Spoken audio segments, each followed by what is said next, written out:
नमस्कार। क्या आप भी अपने चारों तरफ जो बच्चे देखते हैं, चाहे वो छोटे बच्चे हों यानी कि जो भी प्ले ग्रुप में जाते हों, मिडिल स्कूल के हों या फिर उससे भी बड़े यानी कि जो एडोलेसेंट और यंग एज के बच्चे, तो उन बच्चों में क्या आप आइडेंटिफाई कर पाते हैं कि कौन सा बच्चा कुछ हाइपर एक्टिव है, कुछ अंडर एक्टिव चल रहा है और कुछ नॉर्मल स्टेट में है? आई थिंक आप सब कर पाते होंगे ये कैच। अगर आप बाहर निकलते हैं, बच्चों को देखते हैं, तो उनकी एक्टिविटी, उनके मूवमेंट्स, उनके बॉडी लैंग्वेज, उनके जो फेस के जेस्चर होते हैं, बॉडी के जेस्चर होते हैं, फेस के एक्सप्रेशंस होते हैं, उनकी आइज़ के मूवमेंट, वो सब देख के आप पता कर सकते हैं कि बच्चे को किस तरह का प्रॉब्लम हो रहा है। वो बच्चा पूरी तरीके से ठीक है या नहीं, या फिर उसे किसी भी तरीके की हेल्प की ज़रूरत है। हेल्प, उसको कोई मेडिकल हेल्प की ज़रूरत हो सकता है, कभी कभी हो, कुछ डिफिशियंसीज हो जाती हैं बॉडी में, न्यूट्रिशन प्रॉपर नहीं हो पाता है बच्चों का, जस्ट बिकॉज ऑफ आजकल वो पैकेट्स फूड ज़्यादा ले रहे हैं, प्रोसेस फूड ज़्यादा ले रहे हैं। तो न्यूट्रिशियस फूड उनके लेने की आप ये कहिए कि उन्हें पसंद नहीं होता, बिकॉज जो ये पैकेट वाले फूड्स होते हैं, ये प्रोसेस्ड और जंक फूड आप खाने में तो टेस्टी ही लगते हैं, आपके टेस्ट बर्ड्स को बहुत ज़्यादा पसंद आता है उनका टेस्ट। लेकिन I just request to all mothers and all family members of that children कि वो सब प्लीज़ कोशिश करें कि अपने बच्चों को कम से कम पैकेट वाले फूड और कम से कम प्रोसेस्ड और जंक फूड दें। बिल्कुल अवॉइड करना मुश्किल है, लेकिन हाँ, कुछ हेल्दी ऑप्शंस के साथ उन्हें आप मिला के दें।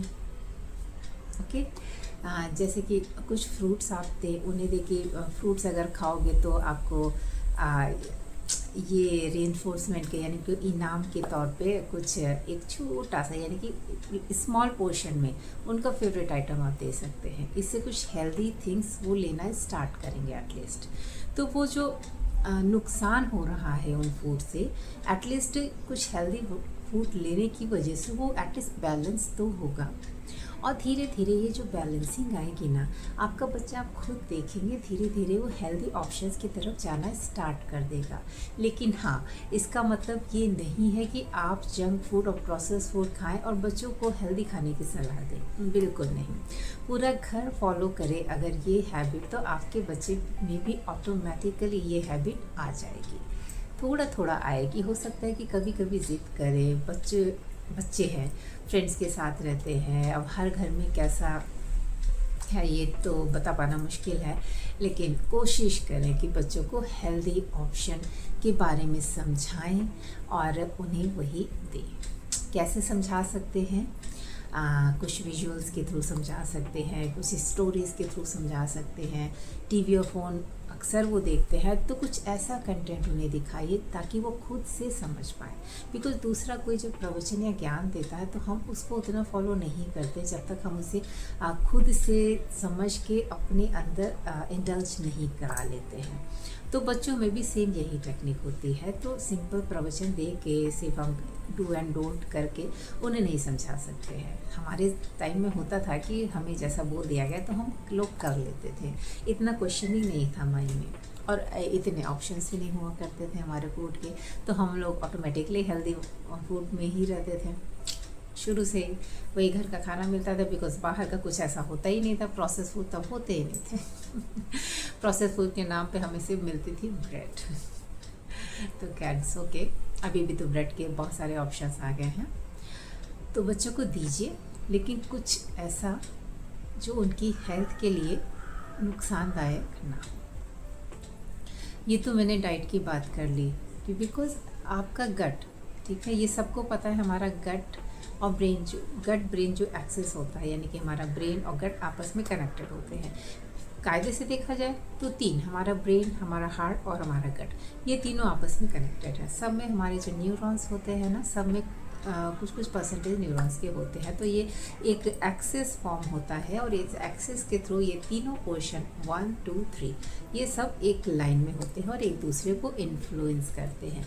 अगर आपका गट अफेक्टेड है तो आपका ब्रेन ऑटोमेटिकली अफेक्टेड हो जाएगा। अब सुनिए, बच्चों में आजकल जो प्रॉब्लम आ रही है, प्रॉब्लम ऐसी, इसे हम बहुत बड़ा इशू नहीं कहेंगे, इट्स नॉट एबनॉर्मेलिटी। ये है जैसे कि किसी में फूड के थ्रू भी एक सिंपल तरीका है, बिकॉज फूड शुरू से कैसा लिया जा रहा है, जब प्रेग्नेंट होती है वुमेन तब भी जंक फूड और ये पानी पूरी चटपटे आइटम पे वो जाती है, और जब बच्चे धीरे धीरे बड़े होने लगते हैं तो चॉकलेट्स उन्हें बहुत पसंद आती है, और जितने भी ये कोल्ड ड्रिंक्स हैं, सॉफ्ट ड्रिंक्स हैं, उन्हें मिलते हैं तो वाओ। तो धीरे धीरे करके यही सारे फूड है ना, उनके गट के बैक्टीरिया यानी कि गुड बैक्टीरियाज को धीरे धीरे वो ख़त्म करने लगते हैं, और गुड बैक्टीरिया जब ख़त्म हो जाते हैं, बैड बैक्टीरियाज बढ़ते जाते हैं, तो बैड थिंग्स बॉडी में जाके क्या करते हैं, बताइए क्या करते हैं? वही करते हैं जो हो रहा है, यानी कि आपका अगर गट इफेक्ट हो रहा है, बैड बैक्टीरिया जा रहे हैं, तो बुरे विचार आने स्टार्ट हो जाते हैं, सारे डिस्ट्रक्टिव थॉट्स। तो इसी की वजह से, बिकॉज उनका फूड अफेक्ट हो रहा है, और इमोशनल इम्बैलेंस होना स्टार्ट हो जाता है, बिकॉज हमारा हार्मोनल सिस्टम भी पूरे तरीके से इसमें अफेक्ट होने लगता है। बिकॉज हमारा जो डाइट होता है उसमें ना तो हम गुड फैट ले रहे होते हैं, और ना ही आपका प्रोटीन इंटेक सफिशिएंट होता है, और हमारे हार्मोन्स जो बने होते हैं बेसिकली वो प्रोटीन से बने होते हैं, और गुड फैट यानी हमारा जो ब्रेन होता है वो गुड फैट से फॉर्म होता है। तो उस गुड फैट को अगर हम अपनी बॉडी को नहीं देंगे तो हमारे ब्रेन का फूड ही नहीं मिल पाएगा उनको, वो जिससे फॉर्म होते हैं। तो इसके लिए ओमेगा 3 बहुत ही ज़्यादा ज़रूरी होता है आप सब के लिए, आपके बच्चों की ब्रेन हेल्थ को इम्प्रूव करने के लिए। तो फर्स्ट ओमेगा 3 उनकी डाइट में, इवन जब आप प्रेग्नेंट हैं तभी, और बच्चा जब पैदा होता है धीरे धीरे बड़ा होने लगता है, तो कुछ ऐसा डाइट आप कुछ ऐसा ज़रूर इम्प्रूव करें। हमारे बच्चे जब छोटे थे तो हमारी मम्मी, हम लोग भी जब छोटे थे तो एक कुछ 4-5 चीज़ें रखती थी, जिसमें जायफल होता था, बादाम होता था, एक छुआरा होता था, एक काला नमक होता था, एक वो घिस के एक पत्थर पे उसकी एक बूटी सी बना के, मतलब एक स्पून से थोड़ा सा दूध उसमें मिक्स करके पिलाया करती थी, जिससे कि बच्चों का डाइजेशन अच्छा रहता है। और जो कि इसमें आलमंड, ठीक है, आलमंड देते थे, वो अखरोट का भी मतलब घिस के देते थे, बिकॉज बच्चा अभी स्वालो नहीं कर सकता ना, तो उससे क्या होता था कि बच्चे का डाइजेशन अच्छा होता था, उसकी ब्रेन हेल्थ इम्प्रूव होती थी। तो आप खुद देखिए, गट अच्छा रखने के लिए, ब्रेन हेल्थ अच्छी रखने के लिए बचपन से वो सारी चीज़ें हमें दी जा रही होती थी। लेकिन अभी क्या हो गया है, वो बूटी तो लोग भूल चुके हैं, जो हमारी दादी नानी हमारे बच्चों को, हम लोगों को बचपन में जो दी गई हैं, जिसकी वजह से पहले आप देखिए कोई ब्रेन इश्यूज़ होते थे क्या? नहीं ना, कितने भी स्ट्रगल्स, कितनी भी टेंशन होती थी, लेकिन हर कोई उन्हें मैनेज कर लेता था। फैमिली होती थी, जॉइंट फैमिली में रहते थे, सब एक दूसरे से डिस्कस करते थे अपनी प्रॉब्लम। एटलीस्ट वूमेन तो ज़रूर करती थी, उनका फ्रेंड सर्किल होता था बड़ा, आपस में जब मिलती थी उनकी पार्टीज़, नॉट किटी पार्टीज़, पहले किटी पार्टीज़ नहीं होती थी, लेकिन हाँ कुछ जैसे भजन वगैरह हो गए, भजन संध्या सब रखते थे आपस में, तो एक दूसरे के घर जाना आना होता था, आपस में बातें होती थी, तो जिससे उनका मेंटल स्ट्रेस भी मैनेज रहता था। ये तो हो गई बातें, ठीक है, लेकिन अभी ये सारी चीज़ें मिस हो रही हैं।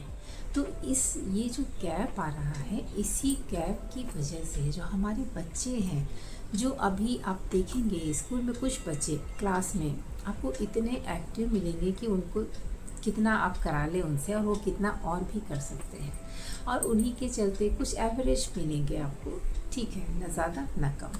लेकिन कुछ बच्चे जिनके अंदर कैलिबर है, पोटेंशियल है, लेकिन वो नहीं कर पा रहे हैं, बिकॉज उनका जो इरेशनल थिंकिंग है, यानी कि जो नेगेटिव थिंकिंग उनके मन में चला करती है, डिस्ट्रैक्शन कह लीजिए आप इसे, उसकी वजह से उनका जो ब्रेन फंक्शनिंग है उसका डाइवर्जन हो जाता है, तो वो करेक्ट डायरेक्शन में ना जाके कुछ दूसरी ही दिशा में जाने लगता है।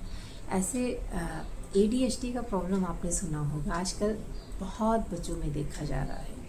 तो इस प्रॉब्लम में भी सेम ऐसा ही होता है, बच्चों के मन में नेगेटिव थॉट बहुत ज़्यादा आते हैं।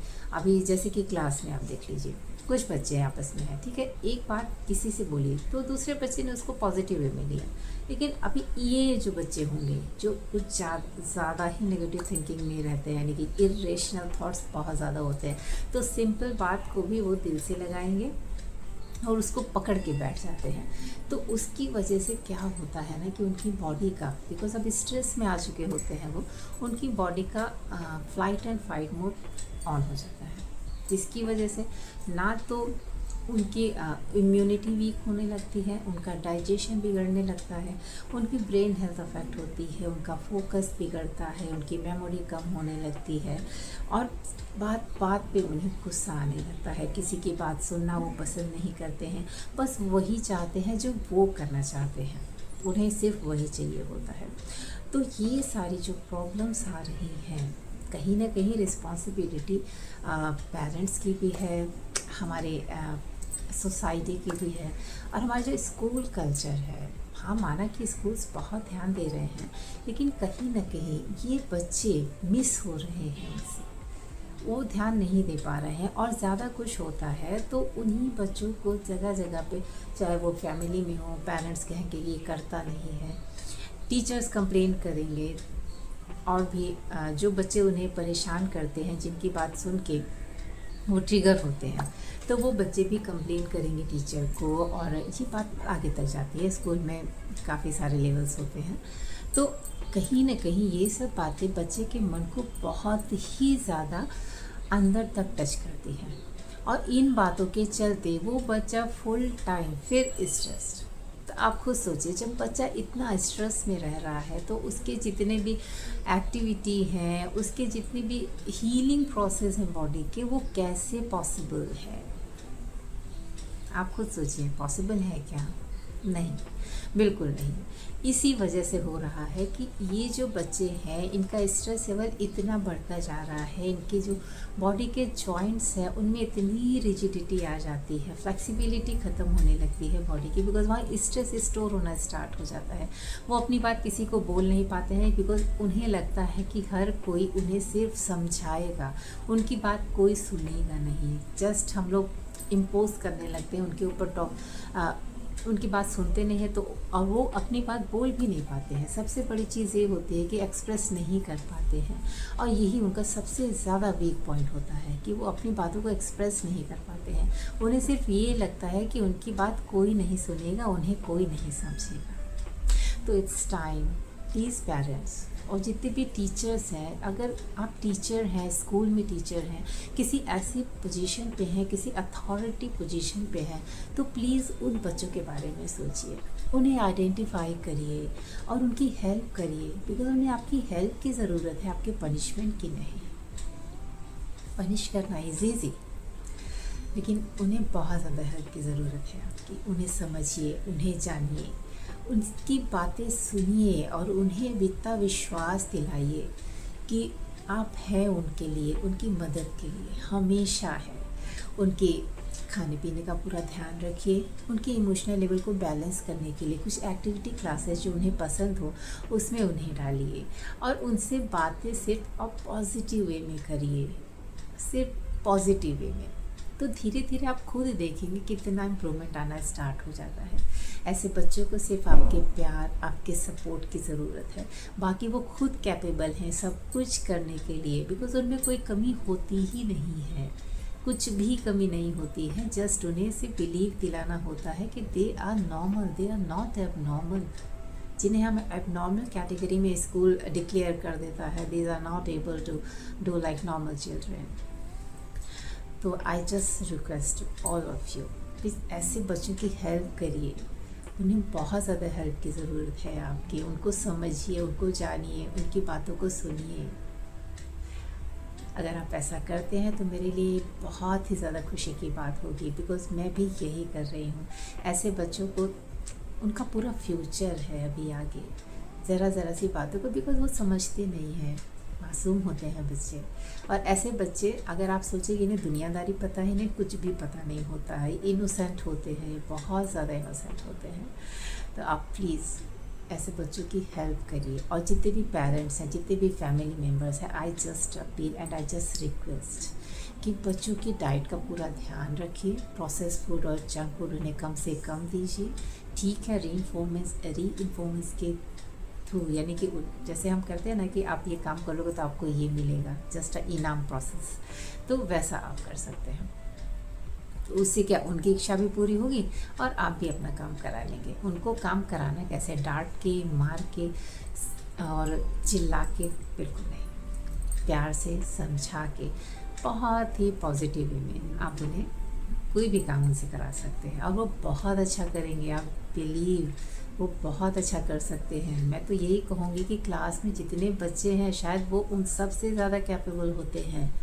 अपनी कैपेबिलिटी को वो खुद नहीं समझ पाते, तो इट्स टाइम कि आप उनकी कैपेबिलिटी को समझें, उसे निखारें, उसे बूस्ट करें और जितना हो सके थोड़ा टाइम, ठीक है, कुछ साल होते हैं, 1-2 साल भी आप उनको पूरा दे देंगे अपना पूरे तरीके से, आप खुद देखेंगे उनका फ्यूचर कितना ब्राइट होगा, बहुत ब्राइट। आप हमारे जो डॉक्टर, इंजीनियर्स, हमारे जो साइंटिस्ट भी हुए हैं, आपने खुद उनकी स्टोरी सुनी है, आइंस्टीन की स्टोरी सुनी है, आपने एडिसन की स्टोरी सुनी है, थॉमस अल्वा एडिसन, जिन्हें मंद बुद्धि कहा गया था, स्कूल से निकाल दिया गया था। तो क्या था, लेकिन उनकी माँ ने उन्हें सपोर्ट किया, उनका बिल्कुल स्ट्रेंथ बनी उनकी, और आप खुद देख सकते हैं रिजल्ट, वो साइंटिस्ट बने, दुनिया उन्हें जानती है, उनकी इन्वेंशंस के बारे में आप पूछिए। तो हमारी ये बच्चे भी उन साइंटिस्ट से कम नहीं हैं, इन्हें सिर्फ ज़रूरत है आपके प्यार, आपके सपोर्ट, बस आप यही इन्हें दे दीजिए, बस यही बहुत होगा इनके लिए, और सब खुद ये कर सकते हैं। उनकी ब्रेन स्ट्रेंथ बहुत अच्छी होती है। बीइंग अ काउंसलर, मैं काउंसलर हूँ और एक योगा ट्रेनर हूँ, डाइटिशियन हूँ और मेडिटेशन कोच, तो ये सारी चीज़ें इंक्लूड करके बच्चों की प्रॉब्लम को समझ के उनको कैसे आप ठीक कर सकते हैं, ये सब मैं समझती हूँ, जानती हूँ, और इसीलिए आपको समझा रही हूँ, बता रही हूँ। तो प्लीज़ जो भी मेरा ये वीडियो देखें, इन बातों को समझें, और जो भी बच्चे, अगर उन्हें लगता है, उनके सामने आते हैं ऐसे, हो सकता है वो छोटे हों, टीन एज में हों, यंग एज में हों, तो उनको उनके तरीके से आपको समझाना होगा। छोटे बच्चों के लिए हम प्ले थेरेपी यूज़ करते हैं, और जो बड़े हो जाते हैं उनके काउंसलिंग सेशंस होते हैं। तो काउंसलिंग सेशन हम उनसे बात करके, उनको समझा के कैसे उनके इरेशनल थॉट्स, नेगेटिव थिंकिंग को हम पॉजिटिव थिंकिंग में चेंज करते हैं। और एक बार अगर आप पॉजिटिव हो गए तो आप खुद देखेंगे कि उनका जो डायरेक्शन है, उनका लाइफ का जो डायरेक्शन है, वो अपने आप स्मूथ हो जाता है और सारी प्रॉब्लम अपने आप सॉर्ट आउट हो जाती है। बात सिर्फ उन्हें समझने और जानने की है। तो उनका खाना पीना सब बिल्कुल प्रॉपर रखिए।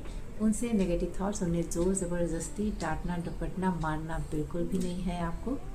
और बहुत ही समझदारी से, अगर आपको नहीं समझ में आता है कि कैसे उन्हें हैंडल करना है, तो आप मिलें काउंसलर से, आप मुझसे भी बात कर सकते हैं, अपनी प्रॉब्लम से शेयर कर सकते हैं, बिकॉज़ ये सारी चीज़ें हमारी सीक्रेटिव होती हैं, पर्सनल होती हैं। किसी के भी बारे में हम कहीं भी डिस्क्लोज नहीं करते हैं। ये सब हमारे आपस क्लाइंट्स और जो पेशेंट होते हैं, उनकी हिस्ट्री हमारे लिए बहुत ही मायने रखती है, तो वो हम किसी के साथ शेयर नहीं करते हैं, इवन अपनी फैमिली मेम्बर्स के साथ भी शेयर नहीं करते हैं। तो आप पूरी तरीके से सुरक्षित रहेंगे, आपकी जो इन्फॉर्मेशन होगी वो पूरी तरीके से सेफ़ रहेगी। तो not to worry about that. अगर किसी भी तरीके का कोई इशू हो रहा है, आप कैसे हैंडल करें, आपको समझना है, तो you can also take a consultation with me as a counsellor, ठीक है। और अगर आपके बच्चों को ऐसा इशू हो रहा है, तो बच्चों से भी मैं बात करके उन्हें कैसे समझना है और कैसे समझाना है, ये करा पाऊँगी, ठीक है। तो अगर कुछ भी इशू हो रहा है तो आप मेरे नंबर पे जाइए, एक कंसल्टेशन बुक करिए और मुझसे बात करिए। आई थिंक आपकी प्रॉब्लम का सलूशन आपको इस NS आरोग्य में ज़रूर मिलेगा। तो ऐसे बच्चों की हेल्प करिए, उन्हें प्यार दीजिए और उनका सपोर्ट सिस्टम बनिए। आप खुद देखेंगे बहुत ग्रो करेंगे ये बच्चे, बहुत ज़्यादा। Thank you.